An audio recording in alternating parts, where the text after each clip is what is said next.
आज का वीडियो जो है ये बायोलॉजी का महासंग्राम चल रहा है और इस महासंग्राम में हम लोग वो सारी क्वेश्चन देखेंगे जो आयोग की नज़र में इंपॉर्टेंट है। और बायोलॉजी एक ऐसा सब्जेक्ट है जिसमें कि आर्ट्स वाले बैकग्राउंड के स्टूडेंट या कॉमर्स वाले स्टूडेंट जो हैं बहुत एक डरे हुए होते हैं। इन डर को दूर करने के लिए हमने ये सीरीज को स्टार्ट किया जिससे कि बायोलॉजी आपको कहीं से डिटेल में पढ़ने की जरूरत नहीं हो और कहीं भी रटने की जरूरत नहीं हो, बस आपको सुनना है और सारा बायोलॉजी का क्वेश्चन जो है आपके दिमाग में आ जाएगा। इससे पहले दोस्तों, अगर अभी तक आप हमारे चैनल को सब्सक्राइब नहीं किए तो सब्सक्राइब कर लीजिए, बेल आइकन पे प्रेस करके ऑल बटन पे क्लिक कर लीजिए। इससे ये होगा मेरा लेटेस्ट से लेटेस्ट वीडियो का अपडेट जो है आपको मिलता रहेगा। इसको थोड़ा सा ध्यान रखना होगा कि अगर आप नए हैं तो जरूर सब्सक्राइब कर लीजिए चैनल को। तो चलिए दोस्तों, आज का सेशन जो है स्टार्ट करते हैं।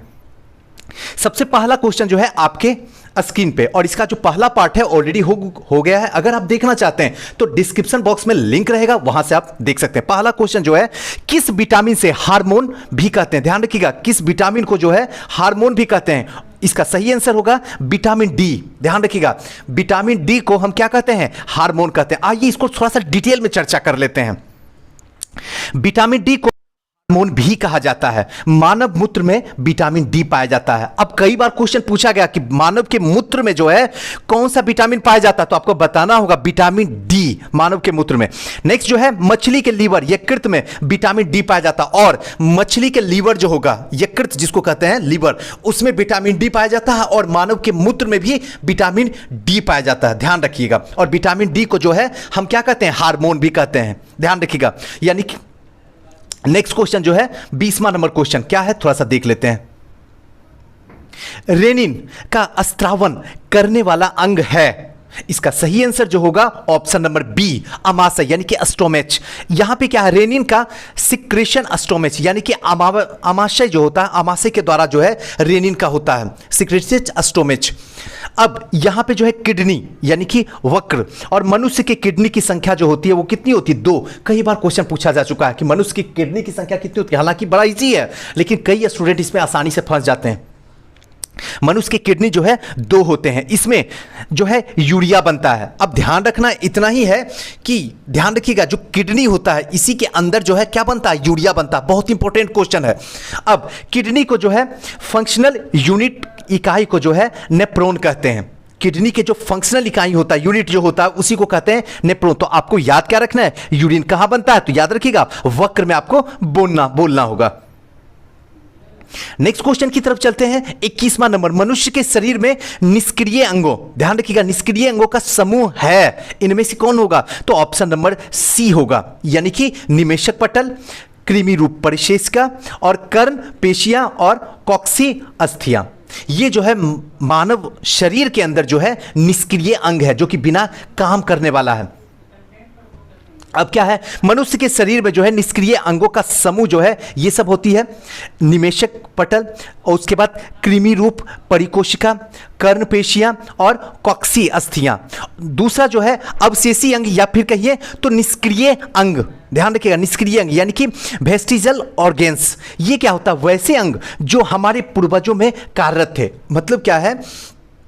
निष्क्रिय अंग क्या कहते हैं? वैसा अंग, ध्यान रखिएगा, वैसा शरीर में कोई ऐसा अंग होगा जो पूर्वजों में क्या कर रहा था? नहीं कर रहा था, कार्य नहीं कर रहा। अब उनका जो है कोई कार्य नहीं है, और ऐसे अंग को जो है हम क्या कहेंगे? Vestigial organ. ध्यान रखना इतना ही होगा। एक बार फिर से समझ लीजिए, वैसे अंग जो हमारे पूर्वज में कार्यरत थे, काम कर रहे थे, पूर्वज में हो रहे थे, लेकिन अब ये हमारे अंदर जो आ गए हैं, अब ये कोई काम नहीं करता। इसी को हम कहते हैं निष्क्रिय अंग, या फिर इसे हम कह सकते हैं वेस्टिजल ऑर्गेन।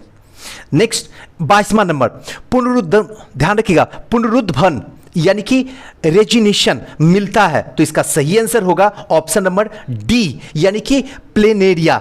ध्यान रखिएगा, प्लेनेरिया में मिलता है क्या चीज? तो पुनरुद्ध भवन।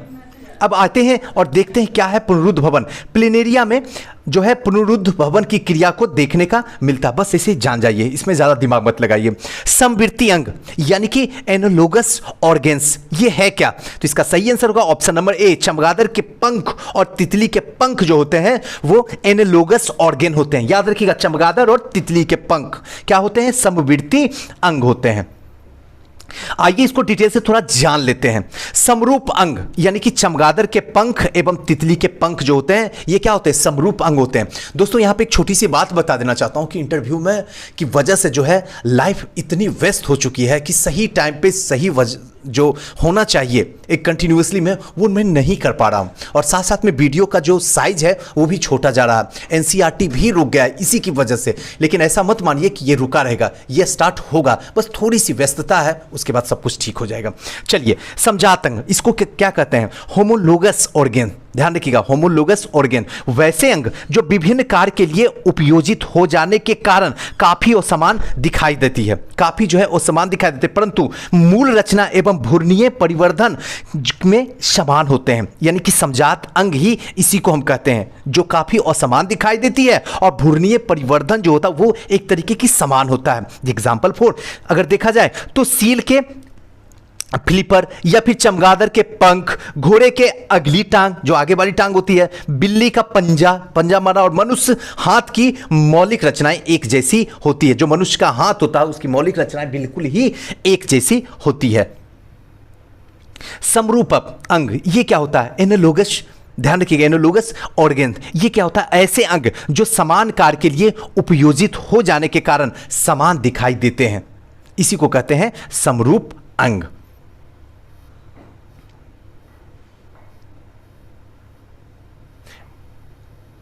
चलिए आइए इसको थोड़ा सा डिटेल से जान जाते हैं। परंतु मूल रचना और भ्रूणीय परिवर्धन में भिन्नता है। समरूप अंग कहलाते हैं, जैसे क्या तितली, पक्षियों, चमगादड़ के पंख उड़ने का कार्य जो करते हैं और देखने में एक समान लगते हैं। जब चमगादड़ उड़ता है तो क्या है, करते हैं एक समान काम और देखने में भी एक समान जो है लगता है, परंतु इन सभी की उत्पत्ति जो है अलग अलग ढंग से हुई है। नेक्स्ट है 24 नंबर क्वेश्चन में आते हैं। कौन सी हार्मोनल बीमारी है, जुकाम, घेंघा या फिर ट्यूबरकुलोसिस या फिर लेप्रोसिस? इसका सही आंसर जो होगा ऑप्शन नंबर बी यानी कि घेंघा। हार्मोनल बीमारी जो है वो कौन है, तो ध्यान रखना है कि घेंघा होगा। अब इसको थोड़ा सा डिटेल में चर्चा करते हैं और समझ लेते हैं। हार्मोन की कमी से क्या होता है, घेंघा रोग, कई बार क्वेश्चन पूछा जा चुका और आप भी जानते हैं। और इसको समाप्त करने के लिए हम क्या करते हैं, नमक का यूज करते हैं, ध्यान रखिएगा, घेंघा रोग को समाप्त करने के लिए। नेक्स्ट जो है थायराइड ग्लैंड से स्रावित जो है थायरोक्सिन हार्मोन की कमी से क्या होता है, घेंघा होता है। घेंघा का रोग इसी की वजह से होता है, और इसको दूर करने के लिए जो है हम क्या करते हैं, सॉल्ट का यूज करते हैं। सर्दी जुकाम यह जो है वायरल डिसीजेज है, सर्दी जुकाम जो है ये वायरल डिसीजेज है। और ट्यूबरकुलोसिस यानी कि टीबी या फिर कहे तो इसको हिंदी में क्षय रोग, यह रोग जो है मायोकोबैक्टीरियस और ट्यूबरकुलोसिस नामक जो है एक बैक्टीरिया है, इसी की वजह से जो है क्षय रोग होता है। इसको थोड़ा सा जानना है। और इसमें बीसीजी, ध्यान रखिएगा, बीसीजी यानी कि बैक्टीरियस क्लेमेट और ग्यूरिन की टीका इसमें लिया जाता है। यानी कि याद रखना सिर्फ इतना है कि बीसीजी का टीका लेके इसे जो है दूर किया जाएगा, टीबी रोग या कहे तो क्षय रोग को। लेप्रोजी यानी कि कोढ़ या कुष्ठ वाली रोग जो होती है, इसको कहते हैं लेप्रोजी। थोड़ा सा इंग्लिश वाला टर्म है और थोड़ा सा इसका जो हिंदी वाला भी टर्म है थोड़ी सी टफेस्ट होती है, बायोलॉजी है, तो इसलिए अगर कहीं कुछ गलती हो जाती है तो आप अपने से थोड़ा मैनेज कर लेने की कोशिश कीजिएगा। मुझे पता है कि कुछ गलती हो जाती है, लेकिन जान में कि मैं नहीं करता हूँ, ध्यान रखिएगा। और ऐसा भी इतना भी नहीं हूँ अनपढ़ कि मुझे नहीं आता है, लेकिन हाँ क्या होती कंटिन्यूसली थोड़ा सा सोचता हूँ कि वीडियो ज़्यादा बड़ा ना बने, तो तेज़ी से बोलने के दरमियान ऐसा हो जाता है। मतलब क्या है, एक तरीके से जो है आवाज़ फिसल जाती है, तो इसलिए गलती हो जाती है, इसको थोड़ा सा नजरअंदाज कीजिएगा। चलिए नेक्स्ट आते हैं। अब थोड़ा सा इसको पढ़ लेते हैं, इसको नहीं बताया आपको। लेप्रोजी यानी कोढ़ या कुष्ठ, ये जो होता है माइकोबैक्टीरियंस लेप्रेज नामक बैक्टीरिया से जो है वो कोढ़ या कुष्ठ रोग होता है। और इसके रोकथाम के लिए जो है एमडीटी यानी कि मल्टी ड्रग थेरेपी, ध्यान रखिएगा, एमडीटी मल्टी ड्रग थेरेपी दवाओं का इस पर प्रयोग किया जाता है, जिससे कि कोढ़ वाला या कुष्ठ वाला रोग को दूर किया जाता है, ध्यान रखना है। 25वां नंबर क्वेश्चन क्या कहता है, डार्विनिज्म है, तो इसका सही आंसर होगा प्राकृतिक चयन को ही हम क्या कहते हैं, डाइविज्म। चलिए इसको थोड़ा डिटेल से देखते हैं। प्राकृतिक चयन का सिद्धांत ही डार्विनिज्म कहलाता है। नेक्स्ट है origin of species by the natural selection, पुस्तक की रचना जो है चार्ल्स डार्विन के द्वारा हुआ। कौन, तो ध्यान रखिएगा, बहुत बार क्वेश्चन पूछा जा चुका है। Origin of species by natural selection ये जो है चार्ल्स डार्विन के द्वारा जो है ये पुस्तक लिखी गई है। उपार्जित लक्षणों के वंशागति सिद्धांत का प्रतिपादन जो है किसने किया था? लेमार्क। कई बार क्वेश्चन पूछा जा चुका है, इसको ध्यान रखिएगा। बाकी ध्यान रखिए या ना, लेकिन जो क्वेश्चन पूछा जा चुका है उसको ध्यान रखिएगा। उपमार्जित लक्षणों में वंशानुगत सिद्धांत का प्रतिपादन जो है लेमार्क किया गया। देखिए जो 12th और 10th तक लेवल का है, इसमें जो भी क्वेश्चन आएगा वो इंपॉर्टेंट है, क्योंकि वो जो है कॉमर्स वाला स्टूडेंट भी पढ़ा है, उसको आर्ट्स वाला स्टूडेंट पर भी पढ़ा और साइंस वाला तो पढ़ा ही पढ़ा। तो वहां से जो है आयोग ज्यादा से ज्यादा क्वेश्चन को क्या करता है? कैच करने की कोशिश करता है और आपके सामने देता। आप बड़ी बड़ी ग्रंथ पढ़ लेते हैं लेकिन वहां पे जाके नहीं पढ़ पाता। तो ध्यान रखना है इसी चीज को। लेमार्क ने फिलोसफिक, ध्यान रखिएगा, फिलोसफिक जूलॉजिक पुस्तक का क्या किया है? प्रतिपादन किया। किसने? तो लेमार्क ने। उत्परिवर्तन यानी कि म्यूटेशन थ्योरम का सिद्धांत जो है हुगो डी वेरियस के द्वारा जो है किया गया है और इसके अनुसार जाति की उत्पत्ति अचानक परिवर्तन के कारण हुआ। जो जाति की उत्पत्ति हुई अचानक परिवर्तन के कारण हुआ और जीवों में अचानक परिवर्तन को हम क्या कहते हैं? उत्परिवर्तन। जो अचानक परिवर्तन ही होता है उसको कहते हैं उत्परिवर्तन। ध्यान रखना है। 26 नंबर क्वेश्चन में आते हैं। जब दो जीव साथ रहें और एक की लाभ हो और दूसरा कोई लाभ ना हो तो क्या कहलाता है? तो इसका ध्यान रखिएगा, कोमोनोलिज्म। ध्यान रखिएगा, कोमोनलिज्म, इसको ध्यान रखा। मतलब क्या? जब दो जीव एक साथ हो, एक को लाभ हो दूसरों को लाभ ना हो, तो इसको क्या कहते हैं? कोमोनलिज्म। कभी कभी जो है इसको इंग्लिश वर्ड भी हम लोग यूज करते हैं सोशलिज्म में। सामाजिक में इस चीज़ का यूज़ हम लोग करते हैं कि एक साथ रहे, दो लोग एक साथ जो है किसी बिजनेस को स्टार्ट किए जिसमें एक को फायदा हुआ दूसरे को फायदा ना हुआ, तो यहाँ पे यूज़ हम करते हैं कोमोनलिज्म। अब जब जो दो जीव एक साथ रहे, एक को लाभ हो दूसरे को लाभ ना हो, तो इसे जो हम कहते हैं वह सहभोजिता, इसको हिंदी में कहते हैं कोमोनलिज्म को सहभोजिता कहते हैं। जब दो जीव के बीच में एक ऐसा संबंध हो जिसमें एक जीव को लाभ हो दूसरे जीव को हानि हो, तो इसे कहते हैं क्या? तो परजीवता। ध्यान रखिए, एक को लाभ दूसरे को लाभ नहीं हो तो परजीवता इसे कहते हैं। एक जीव दूसरे जीव को पूरी तरीके से भक्षण करता है, पूरी तरीके से उपयोग करता है, तब इसे हम कहते हैं परभक्षण। एग्जाम्पल गिद्ध। चलिए अब आते हैं 27वां नंबर क्वेश्चन। 27वां नंबर क्वेश्चन क्या कहता है? भूमि अपर्दन यानी कि सॉइल इरेशन की रोकथाम संभव है? तो इसका सही आंसर होगा पुनः वन रोपण से। अगर पुनः वन रोपण अगर किया जाए तो आसानी से भूमि के अपर्दन को क्या किया जा सकता है? रोका जा सकता है। नेक्स्ट है 28वां नंबर। डार्विन का सिद्धांत था, क्या था सिद्धांत? पूरी ये सब क्वेश्चन पूछा जाता है और अगर ये भी आपसे नहीं आता तो क्या उम्मीद करे आयोग आपसे? एक मिनट सोच लीजिएगा बैठ के। ऐसा ही क्वेश्चन पूछा जा रहा है हर बार। बिहार के जिस एग्जाम को देख लीजिए, यूपी पीसीएस के एग्जाम को देख लीजिए, एमपी पीसीएस का देख लीजिए, हर जगह ऐसा ही क्वेश्चन पूछा जा रहा है। कोई ज्यादा जो है रॉकेट साइंस की क्वेश्चन नहीं पूछा जाता बायोलॉजी में, क्योंकि आयोग को पता है कि हमें क्या करना है? बीच का रास्ता करना, मैनेज करके चलना है कि इसमें इसके अंदर जो है कॉमर्स बैकग्राउंड का भी आ जाए, बायोलॉजी वाले आर्ट्स बैकग्राउंड का भी आ जाए और साइंस बैकग्राउंड का। इसको इसलिए बताता हूं ताकि आपके दिमाग में ये ना कंफ्यूजन हो जाए, सर बायोलॉजी मेरे बस की तो बाहर है, साइंस में सुनती हूं तो मुझे नींद आने लगता है, सर सच्ची बताता हूं मेरा तो दिमाग खराब हो जाता है, बाकी सब कुछ आपका मजा आता है, लेकिन साइंस वाला जैसे मैं सुनती हूँ कि सर जी ने बायोलॉजी दिया हो, मैं तो देखना बंद करती हूँ। अरे ना, डरो मत, क्योंकि जिस फील्ड में आई हो यहां पे जो है सब कुछ पॉसिबल है। आप अपनी लाइफ में सब कुछ पॉसिबल कर दो। जितने भी इंपॉसिबल वर्ड अंदर में है, सोच है, सबको डिलीट करो, तभी जो है आप वहां तक पहुंच पाओगे जो आप अंदर में सपने को सजोए हो। चलिए तो आइए इसको देखते हैं। डार्विन का सिद्धांत था, क्या था? तो प्राकृतिक चयनवाद यानी कि नेचुरल सिलेक्शन, प्राकृतिक चयन के सिद्धांत का प्रतिपादन जो है डार्विन ने दिया था। कई बार क्वेश्चन पूछा जा चुका, बिलीव नहीं है तो पीसीएस का जाके खोल के देख लीजिए, जितने भी एग्जाम हुए हैं उसके क्वेश्चन बैंक को। अब नेक्स्ट जो है योग्यतम की उत्तरजीविता का प्राकृतिक चयन जो है दोनों एक ही सिद्धांत है। योग्यतम की जो उत्तरजीविता है यानी सर्वाइवल ऑफ द फिटेस्टस जो है वो प्राकृतिक चयन था, नेचुरल सिलेक्शन, दोनों ही एक ही सिद्धांत पे है। नेक्स्ट है 29 नंबर आर्कियोपेट्रिक्स। ध्यान रखिएगा, आर्कियोपेट्रिक्स किनका जो है संयोजक था? तो इसका सही आंसर जो होगा सरीसृप और पक्षियों का संयोजन है। सरीसृप और पक्षियों के बीच में जो है यह संयोजक की एक कड़ी है। नेक्स्ट आते हैं 30वां नंबर। सूर्य के प्रकाश से पराबैंगनी विकिरण की क्रिया से क्या उत्पन्न होता है? तो इसका सही आंसर जो होगा option number B, ozone O3। सूर्य के प्रकाश से पराबैंगनी विकिरण यानी कि अल्ट्रावायलेट रेडिएशन की क्रिया से क्या, तो ओजोन O3, ये आपको पता होना चाहिए। सॉरी, थोड़ी सी कंटिन्यू जो है रिकॉर्डिंग हुई है, इंटरव्यू वाले लोगों के लिए जो है वीडियो प्रोवाइड करवाता हूँ तो थक जाता हूँ। बस ये एक तरीके से था कि प्रॉमिस रहती है कि कम से कम 2 वीडियो आप लोग को दे दूँ, जिससे कि कंटिन्यू आप लोग भी रहे, ऐसा ना फील हो कि सर ने मुझे छोड़ दिया। हाँ जी ना, आपको मैं कैसे छोड़ सकता हूँ, किसी को मैं नहीं छोड़ सकता हूँ। जो सक्सेस हुए उनको भी नहीं छोड़ूंगा, और जो अभी तक सक्सेस नहीं हुए उनको भी नहीं, और जो अनसक्सेस हो गए उनको भी नहीं। चलिए 31वां नंबर क्वेश्चन में आते हैं। वन पारिस्थितिक तंत्र यानी कि फॉरेस्ट इकोसिस्टम में हरे पौधे होते हैं, तो इसका सही आंसर होगा उत्पादक यानी कि प्रोड्यूसर। ये सब क्वेश्चन कितना बेसिक है, ये क्वेश्चन दे देंगे आपकी हवा निकाल देगा। और अगर ये क्वेश्चन आप सही से नहीं बना पाए तो आपको तो अपने आप पे रोना ही पड़ेगा, उसमें तो मैं भी कुछ नहीं कर सकता हूं। और लोग रोते हैं, ऐसा नहीं कि नहीं रोते हैं, रोते हैं लोग। चलिए इसमें आते हैं। वन पारिस्थितिक तंत्र में हरे पौधे होते हैं जो उत्पादक होते हैं।